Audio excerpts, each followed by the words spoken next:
ဒီနေ့မှာတော့ Edison ကရှာဖို့တပွဲကိုဘယ်လိုမျိုးအလွယ်တကူလုပ်လို့ရလဲဆိုတာပြောပြပေးတော့ဖြစ်ပါတယ်ဒါကတော့ပါဝင်ပစ္စည်းတွေပဲဖြစ်ပါတယ်ပြီးတော့ Edison ပြထားတဲ့အတိုင်းဒီစက်သားတွေတမယာသီးတွေပြီးရင်ခရမ်းရည်တွေကိုလှီးမယ်ပြီးရင်အိုးတွေကိုခေါက်ဆွဲထည့်ပါမယ်အဲဒီအကောင်လုံးထည့်ပြီးရတယ်ဒီခဏမှွေပြီးတော့2မိနစ်ဒါမဟုတ်3မိနစ်လောက်မှွေပြီးတော့ခဏစောင့်လိုက်မယ်လူဤတာဒီခေါက်ဆွဲကိုပြုတ်အောင်ပေါ့အရာမှာစားကောင်းတဲ့ဒီမျိုးရှာဖို့တပွဲဖြစ်လာမှာပေါ့ပြီးရတယ်ခရမ်းရည်တွေနဲ့ sauce တွေကိုထည့်မယ်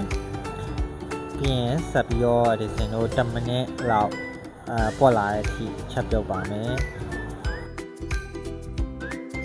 ပြီးရတယ်ဒီစင်တို့သူ့ရဲ့အသက်ဖြစ်တဲ့ရှာဖို့အနှစ်ကိုဒီစင်တို့ထင်မှာပဲဖြစ်ပါတယ်ပြီးရင်တော့ဒီအယောင်ပြောင်းသွားတဲ့ဒီဒီစင်တို့မှွေပြီးတော့ခေါက်ဆွဲတဲ့နူးညံ့လာတဲ့ဒီပြီးရင်အနှံမွေးလာတဲ့ဒီဆက်ပြီးတော့မှွေပေးပါမယ်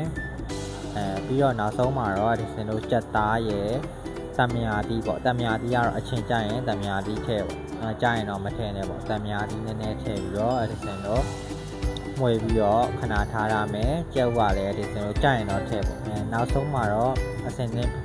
စားလို့ရတဲ့ရှာဖို့တပွဲကိုရပါပြီကြည့်ရှုပေးတဲ့အတွက်အားလုံးပဲကျေးဇူးတင်ပါတယ်နောက်ဗီဒီယိုမှာပြန်တွေ့ကြပါမယ်စီပါ